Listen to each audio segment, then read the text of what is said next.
আসসালামু আলাইকুম সবাইকে।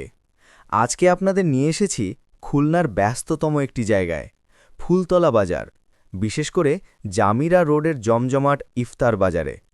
রমজান মাস এলেই এই এলাকায় যেন অন্য রকম এক প্রাণ চাঞ্চল্য তৈরি হয়। বিকেল হলেই মানুষ ভিড় জমায় ইফতারের সুস্বাদী সব খাবার কিনতে।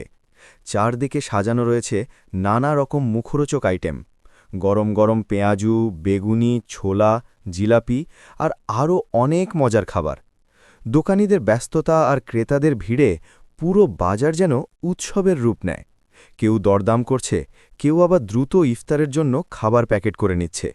রঙিন আলো আর মানুষের কোলাহলে এখানে তৈরি হয়েছে এক অন্য রকম রমজানের আমেজ। এই ভিডিওতে আমি দেখানোর চেষ্টা করেছি জামিরা রোডের ইফতার বাজারের বাস্তব দৃশ্য, মানুষের ভিড়, খাবারের বৈচিত্র্য আর সেই পরিচিত রমজানের উচ্ছ্বাস। আপনারা যদি এমন বাজারের পরিবেশ পছন্দ করেন তাহলে ভিডিওটি অবশ্যই শেষ পর্যন্ত দেখবেন।